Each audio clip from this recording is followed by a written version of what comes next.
Hello everyone, our bedroom unit is almost finished. We have some trim to fit. This will cover the gap between our very square cupboard units and the wonky walls and slopey ceilings.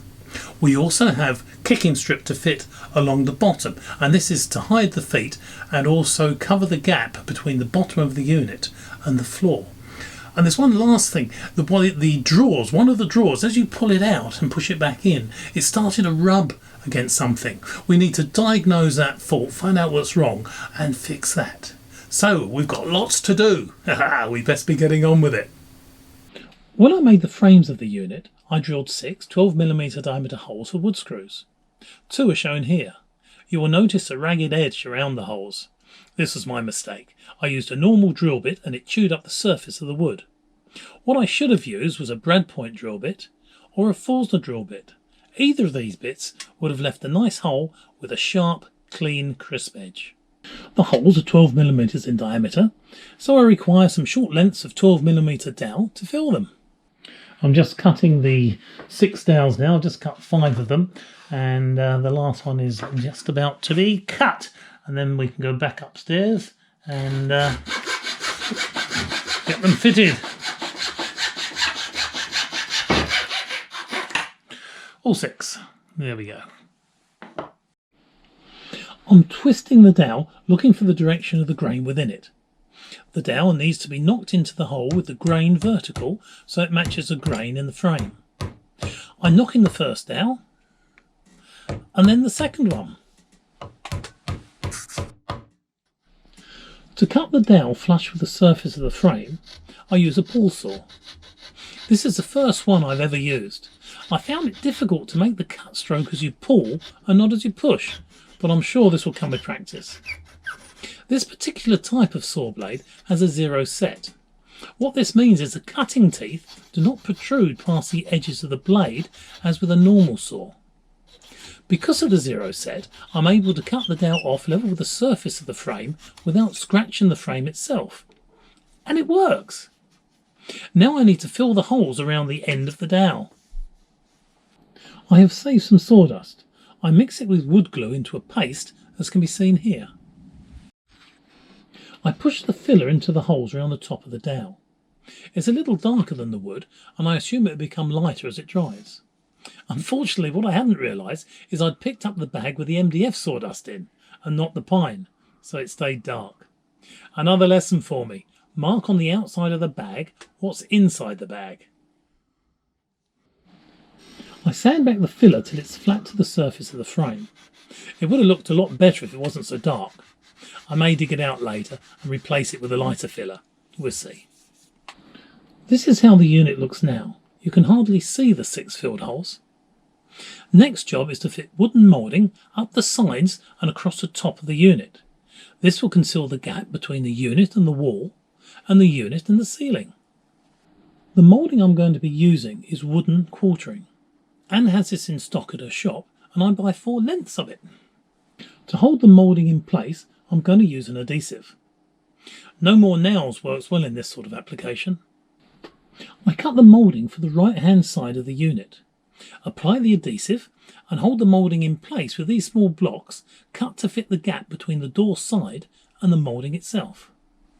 I do the same thing on the left hand side of the unit. 2 pieces of trim here, one on top of the windowsill and the other one underneath it.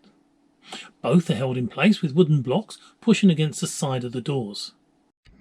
Working on the edging, should be able to finish this off fairly soon. I did all the easy bits yesterday, so going down this edge of the unit, you can see the quartering which is in the corner, that runs down to the windowsill, and there's another piece underneath the windowsill going down to the floor. And then on this side, there's one long piece that runs up to the ceiling, and then across here, and you can see this piece isn't stuck in yet. It's held in by these little pieces of wood, which luckily just fit in between the doors and the trim. And that leaves me with 2 pieces to go in, which is around this corner. This is a complicated bit of the whole frame. And yesterday, to get this bit cut correctly, I got an off cut and then cut this until we got it right. Then made the measurements and then cut this piece to suit, and also the right length. And the last two pieces to go in is this one here, which fits, oops, if I get it in, up there. And then there's a smaller piece which just tucks in, if I get it, if I get it up the right way, in here. The quartering comes in 2.5 metre lengths, and it finished just there, which was a bit of a pain, so I've had to fill this in. Excuse me. The ceiling is out by a few degrees, so the joint in here I had to cut at 44 degrees instead of 45. Started at 45, but it didn't fit in there nicely. But everything else is in there and looking good. Next thing to do is I'm using glue to hold these in place. There aren't any nails or screws, and they push them up, and then I've got pieces of wood, which you can see here. Well, in fact, it's a piece of MDF, and they just fit in between the cupboard doors and the trim and hold them in place once I've got the adhesive there. So let's get the tube of no nails and stick these last two pieces in position. I'm not being shy with the adhesive here. The ceiling is covered with Artex, and that has a stippled finish, so there'll be lots of voids to fill.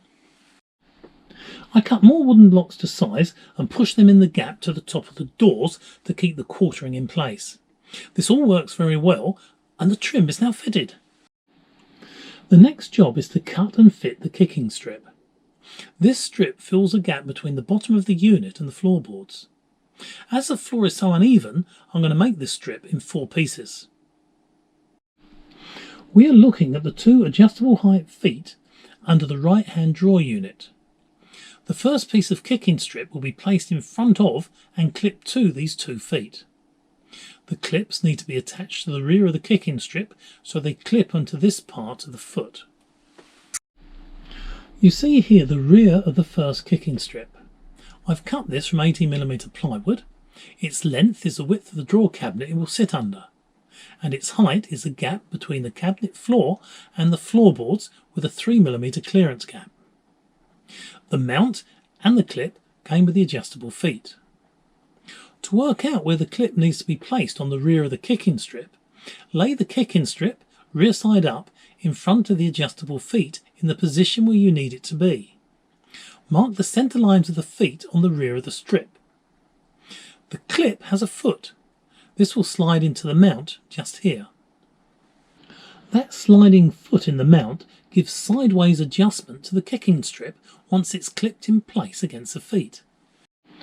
On to the next portion of kicking strip, and I repeat what I did for the first one. While we look at this image, I think it's time to talk about another mistake I made. It concerns the placement of the adjustable feet. You can see here there's quite a gap between the side of the drawer cabinet and the feet. Everything was okay for a while, but once the frame was in place above and the wardrobes and cupboards filled, all that weight was now pushing down on the feet. As the rear of each cabinet is screwed to the wall, those screws took the extra weight, so the rear feet didn't feel any increase. The forward feet, however, were now taking the load. The feet themselves are fine, they're very strong in compression. The problem was the 18mm plywood base of the cabinet. The weight was coming down the sides of the cabinet here and here. The feet are solid, but being so far from the sides of the cabinet, the base of the cabinet started to bow upwards in its centre, just here. I didn't notice anything until one of the bottom drawers started to scrape on something. It turned out to be a bowed cabinet bottom. The cure was simple. I measured the gap between the cabinet sides and the floorboards, cut a piece of timber 2mm larger, and then knocked them in place under the sides of the cabinet. You can see them here. With the load taken off the feet, the bowed plywood base sprang back enough to give clearance to the bottom of the drawers. Problem solved. Now on to another problem, but first we must get close and personal with the black plastic adjustable feet. All the feet are adjustable over a range of 25mm or so, around about an inch. The adjustment is made by turning the foot here so it screws into or out of the column, just here. That column pushes into the top mount here. That top mount has a boss on its top surface that you sink into the cabinet base. I assume the boss is there to help with the assembly of flat pack furniture. When I bought the feet, the columns were over 150mm long, that's 6 inches. Too long for my application, as I wanted the cabinet to be 70mm, that's 2 3/4 inches from the floor. You can cut the column and make it shorter and then push it back into the top mount, and this is what I did. The level of the floor in our bedroom rises about 25mm, that's an inch, over the width of the whole bedroom cabinet. At the time when I was cutting feet, I hadn't found that out. Here we are under the third drawer cabinet from the right. You will notice that there's a foot missing. As I was adjusting the feet after I'd fitted the weight supporting blocks, this particular foot was not shortened enough. I must have left the column too long. Anyway, because the top mount of the foot has a boss embedded into the cabinet base, I couldn't get the foot assembly out. The weight of the cabinet is now taken by the support blocks, not the feet, so I made the decision to cut that foot off. I was quite happy about this until a few weeks later when I started to think about the kicking strip, and I was wondering, what am I going to clip the strip to now the foot was gone? I removed the foot mount from the base of the cabinet. I built this from bits out of the scrap bin. This piece of dowel was just the right diameter. I mount the false leg to the floorboards and then push the kicking strip into position. What we're looking at here is one of the holes that I drilled for the hinges. If you remember, it was a 35mm Forstner bit that we used to get that nice flat bottomed hole. Now, when that was first drilled, the rear of the hinge, which is here, that slid into the hole really quite nicely, and it was a very positive fit. Well, since then, it's had 3 coats of paint, one undercoat and 2 top coats, and using a roller. And what's happened is a little bit of paint has beaded around this edge and made the hole a little bit smaller. Well, when we came to put the hinges back in, the pressure on here has cracked the paint just there and pushed it out a little. And it's happened on a few of the holes. So what I've been doing is getting a scalpel and then going around the outside, and you can see that the paint comes off really easily. And what that allows to happen is once the paint is all off, that hinge falls very nicely back into that hole, and the pressure that was going on here disappears. So that's what I've got to do to all the holes. A point to remember. The kicking strip is complete. The trim around the edge of the unit is complete. So do you know what that means? Yes, the whole unit is completely finished. It's all done! Yes!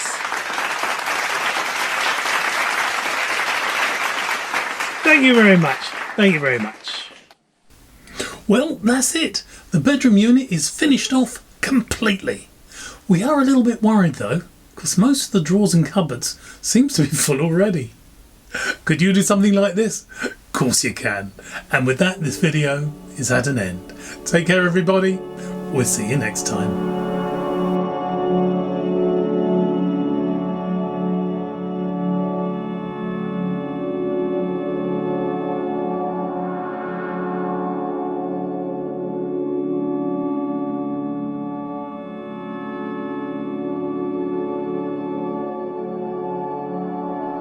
Could you do something like this? Of course you can.